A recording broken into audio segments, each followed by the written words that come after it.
दोस्तों, bloody takes के आज के बहुत ही खूबसूरत से बहुत ही अच्छे से एपिसोड में आप सभी लोगों का बहुत बहुत स्वागत है। तो आज का एपिसोड कल वाले ही एपिसोड से जुड़ा हुआ है, उसका पार्ट 2 है। हाँ, क्योंकि हमने कल आपको हिंदू माइथोलॉजीज के कुछ ऐसे क्रिएचर्स के बारे में बताए थे जो कि इस दुनिया में अब विलुप्त हो चुके हैं और बहुत ही ज्यादा अनोखे थे। हाँ। दरअसल जो हम माइथोलॉजी बोलते हैं, ये वर्ड मुझे नहीं बोलना चाहिए, हम हिंदू पुराणों से जुड़े हुए बोल सकते हैं। माइथोलॉजी एक गलत वर्ड हो सकता हाँ, है, जो पहले के टाइम पे थे, एक्चुअली थे वो लोग, ऐसा तो माइथोलॉजी नहीं कहलाएगी, वो तो पुराण ही कहलाएंगे।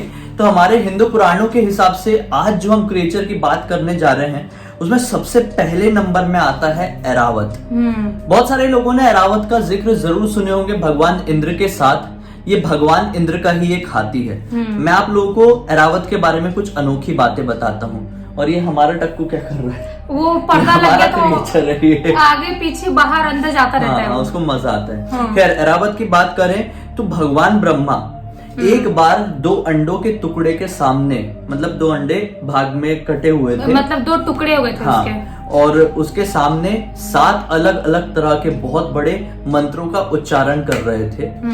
वो अंडे गरुड़ देवता ने, जो गरुड़ कल हमने बताए थे ना, भगवान विष्णु के वाहन है, हाँ। उसने हैच किया था और उसके बाद ही वहीं से ऐरावत हाथी का जन्म हुआ था। लेकिन अंडों से ऐरावत हाथी, हाँ, पहले के टाइम नहीं, वो टाइम पे देखो, वो टाइम पे किसी भी चीज से कुछ भी प्रकट हो सकता था, क्योंकि वो सब कुछ भगवान की कोई ना कोई मकसद से बनाते थे वो टाइम पे, इसलिए। अब जो ये जो हाथी था ना, ऐरावत की खास बात थी कि ऐरावत ने इस दुनिया में सूखा खत्म किया था। सूखापन का जो हाँ, दरअसल बहुत समय पहले एक राक्षस हुआ करता था जिसका नाम था वृतासुर।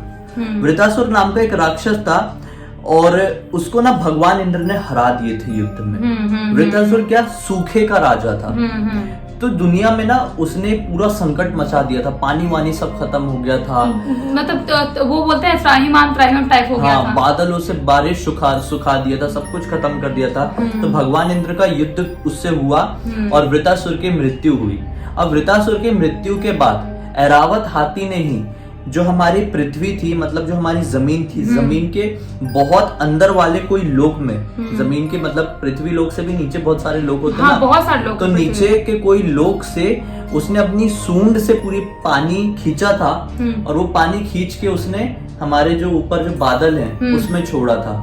और जब वो बादल में पानी वापस से गया तब इंद्र देवता ने बारिश करवाए और तब जाके अकाल खत्म हुआ था और वृतासुर का जो भी भीषण उसने हाहाकार मचा के रखा था वो सब खत्म हुआ।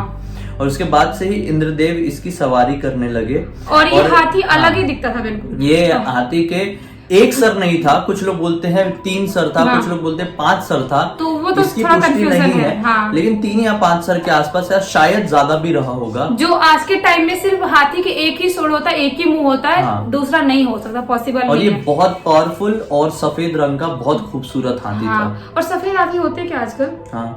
थाईलैंड में, लेकिन ज्यादा अपन वो एक ब्लैक वाला ज्यादा देखते हैं अपन। नहीं तो यहाँ पे वो बहुत कम होते हैं, थाईलैंड में भी बहुत रेयर है। हाँ, तो इसलिए व्हाइट हाथी कम ही होते हैं। लेकिन जो 3 सूंड 5 सूंड है वो तो होना पॉसिबल ही नहीं आज के डेट में। अब अगला है शरभ नाम का एक क्रिएचर कहना गलत होगा, शरभ एक अवतार थे। तो क्या हुआ था, कल हमने नरसिम्हा के बारे में बताए थे। नरसिम्हा वही जो विष्णु भगवान के अवतार थे, जो हिरण्यकश्यप को मारने के लिए आए थे। तो हिरण्यकश्यप को मारने के बाद भी उनका क्रोध शांत नहीं हुआ था। बहुत ज्यादा क्रोध में आए थे क्योंकि उसने बहुत ज्यादा प्रॉब्लम क्रिएट कर दिया था पृथ्वी में और प्रहलाद के साथ। और प्रहलाद कौन? सबसे बड़ा भक्त भगवान विष्णु का। तो बहुत क्रोध के साथ उन्होंने नरसिम्हा अवतार लिए थे और उसे मारने के बाद भी एकदम क्रोध में इतने, मतलब उनके मुंह से आग निकल रही थी, क्योंकि मेरे ख्याल से भगवान विष्णु का सबसे ज्यादा क्रोध वाला अवतार था ना, सबसे ज्यादा क्रोध वाला। वो वैसे ही अवतार लिए थे एकदम क्रोध में कि उनको शांत करना मतलब इम्पॉसिबल टाइप लग रहा था। कोई शांत नहीं कर पाया। प्रहलाद उनके सामने पैर पकड़ लिया, देवी देवता थे, सब लोग थे शांत, लेकिन शांत नहीं हो रहे थे। फिर आखिर में इनको शांत करने, जैसे हम फिल्म्स और सीरियल्स में देखते हैं ना, जनरली उसमें क्या दिखाया गया है कि प्रहलाद उनके पास आया और वो शांत हो गए थे, लेकिन एक्चुअल में उनका पूरा गुस्सा शांत नहीं हुआ था प्रहलाद के आने से भी। नहीं हुआ था। फिर क्या हुआ था कि भगवान शिव ने देखे, सब लोग भगवान शिव के पास गए और बोले कि अगर ये शांत नहीं हुए तो बहुत बड़ी प्रॉब्लम हो जाएगी, पूरी दुनिया खत्म हो सकती है इनके गुस्से से, तो इनको शांत करना पड़ेगा और वो आप अकेले कर सकते हो और कोई नहीं कर सकता पूरे ब्रह्मांड में। तो भगवान शिव ने शरभ अवतार लिए। ये शरभ अवतार जो था ये बहुत ही विशालकाय पक्षी के जैसा था, जो बहुत ही ताकतवर और बहुत ही ज्यादा डरावना दिख रहा था। और दोनों साइड से भी पीठ शेर जैसा कुछ दिख रहा है, और बीच में भी मतलब बिल्कुल अलग ही दिख रहा है। अलग ही पक्षी, बहुत विशालकाय, बहुत डरावना दिखने वाला पक्षी। और ये उड़ते हुए आए और अपने पंखों से नरसिम्हा को उठाए और वहां से कहीं बहुत दूर ले गए। और कुछ लोग बोलते हैं शायद इनके बीच में युद्ध हुआ था कि नहीं हुआ था, इसके बारे में हमने स्टडी नहीं किए, लेकिन नहीं मालूम कि इनका फिर गुस्सा कैसे शांत हुआ। लेकिन इनके गुस्से को शांत करने के लिए ही भगवान शिव ने शरभ अवतार लिए थे और उनके इसी अवतार की वजह से उनका गुस्सा शांत हुआ। ऐसा होता है, जब भगवान विष्णु क्रोध में आते तो भगवान शिव शांत करते हैं, और जब भगवान शिव बहुत क्रोध में रहते भगवान विष्णु ही शांत कर सकते हैं उनको। तो मतलब एक दूसरे को दोनों शांत करते रहते हैं। ऐसा अपन लोग कितने सीरियल में देखे होंगे, कितने मूवीज में दिखाए हैं, वैसा होता है। वैसा होता है। अगले नंबर में आता है कामधेनु। कामधेनु जो है ये हर एक गाय जो इस दुनिया में है उनकी माता कही जाती है। वो गाय जिन्हें हम माता कहते हैं उनकी माता है कामधेनु। जिन्होंने सब गायों को मतलब देखा है तो उन्हीं ने पैदा किया, सब गाय बैल जितने भी उनको सब लोग उन्हीं ने पैदा किया। दरअसल जब समुद्र मंथन हुआ था तो समुद्र मंथन से बहुत अलग अलग रत्न निकले थे। उनमें से एक रत्न ही कह सकते हैं जो कि कामधेनु था। और ये देवताओं के हक में आना था, और देवताओं ने ये जो कामधेनु थी उनको सप्त ऋषियों को दे दिया था। और सप्त ऋषियों ने उन्हें संभाला था। जो कामधेनु के जो 4 पैर थे वो 4 वेदों को रिप्रेजेंट करते थे, और उनसे जो भी मांगो विश पूरा हो जाता था। जो कुछ भी उनके सामने कहते थे, जो कुछ भी वो सब प्रकट हो जाता था, वो मिल जाता था।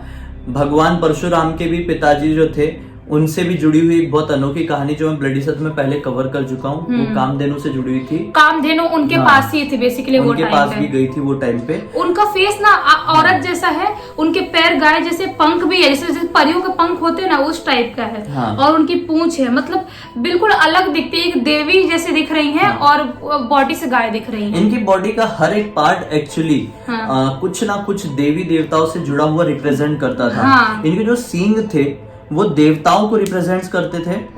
इनका जो फेस था वो सन और मून को रिप्रेजेंट करता था। इनके जो कंधे थे वो फायर को और हर एक ख्वाहिशें पूरी करती थी, जैसे हमने बताया। इनका नाम दूसरा सुरभि भी था, सुरभि नाम कहा जाता था इनको। अगले नंबर में आता है, चौथे नंबर में, जो बहुत ही ज्यादा यूनिक मुझे लगा, और वो था शेषनाग। ये चौथे नंबर बता रहे ना, चौथे या तीसरा जो भी भूल गए। बताने मजा आ रहा है और आपको सुनने में भी आ रहा होगा। शेषनाग जो था ना, शेषनाग के 1000 भाई थे। अभी जो 1000 भाई थे, इनका काम क्या था पता है? जितने भी दुनिया में लोग हैं उनको सबको परेशान करना। ये भी शायद नाग ही रहे होंगे ना, शेष नाग है तो उनके भाई भी नाग ही होंगे, भाई है तो ये सबको ना बहुत परेशान करते थे, बहुत परेशान। अब ये सब देख के ना शेषनाग को बहुत दुख होता था कि ये मेरे भाई हैं और ये गलत काम क्यों करते हैं, लोगों को परेशान क्यों करते हैं। इस चीज से परेशान होकर उन्होंने अपना घर छोड़ दिया, अपना परिवार छोड़ दिया और हिमालय चले गए। और हिमालय में जाने के बाद उन्होंने घोर तपस्या की कि मेरे भाइयों का जो गलतियां हैं उनको माफ कर देना, हृदय परिवर्तन कर दो उनका। उनसे गलतियां हो रही, उनकी गलतियों को माफ करो।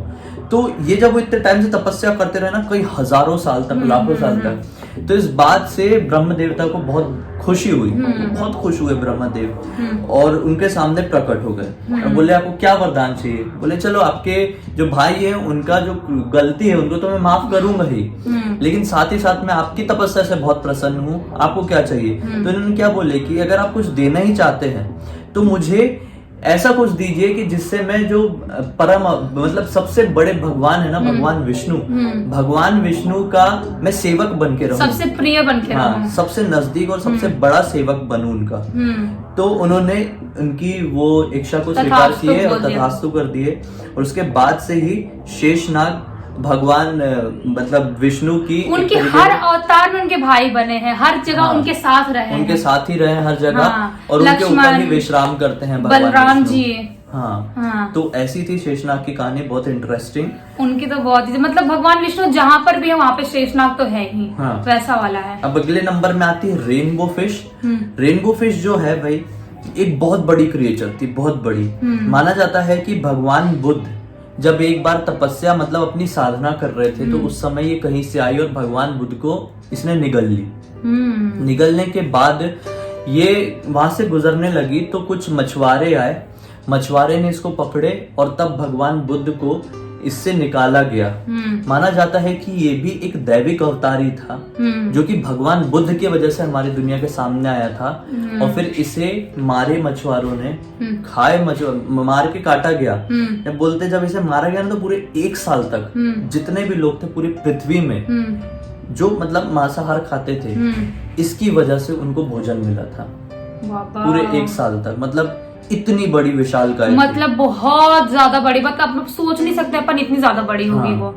और जो इसका मतलब चमत्कारी भी रही होगी ना। हाँ चमत्कारी, तभी तो इतने लोग का पेट भर रही है, जो लोग को नहीं मिलता हुआ खाना पीना उन लोगों का की होगी। इसका जो लाल, इसका ना अलग अलग रंग थे बहुत सारे। रेनबो फिश मतलब जो कलरफुल थी, एकदम कलरफुल। रेनबो मतलब सतरंगी रही होगी। हाँ। तो इसमें ना जो लाल रंग था वो फायर से बना हुआ था, ब्लू रंग था वो आइस से बना हुआ था जो कि वाटर को रिप्रेजेंट कर रहा था।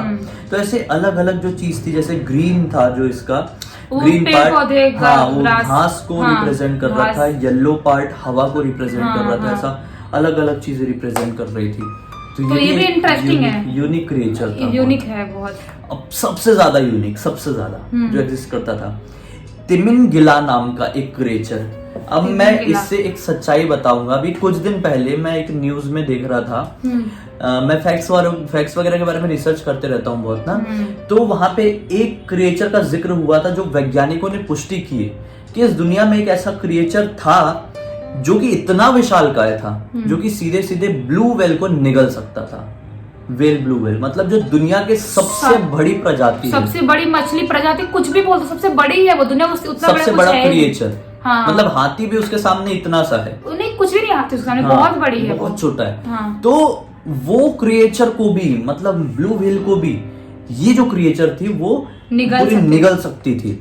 इस चीज का जिक्र वैज्ञानिकों ने किया अभी कुछ दिन पहले। अब सेम टू सेम चीज जब मैं हिंदू माइथोलॉजिकल क्रिएचर के बारे में पढ़ रहा था तो ये जो मैंने नाम बोला अभी तिमिंगिला, इसका जिक्र हमें महाभारत में मिलता है। महाभारत के टाइम में ये साफ साफ बताया गया था कि ये दुनिया का सबसे बड़ा क्रिएचर था जो समुद्रों में पाया जाता था, महासमुद्रों में पाया जाता था, और वेल्स को ये निगल सकता था एक ही बार में। ये इतने बड़े साइज का था कि एक बार ये अपने शिकार के लिए निकले तो पूरे महासमुद्र में भी, पूरे समुद्र में भी, कितना बड़ा होता है समुद्र बहुत बड़ा, नाप ही नहीं सकते अपन, उसमें भी एक टर्बुलेंस पैदा कर सकता था। इतना बड़ा था, मतलब बहुत विशाल का है, बहुत ज्यादा।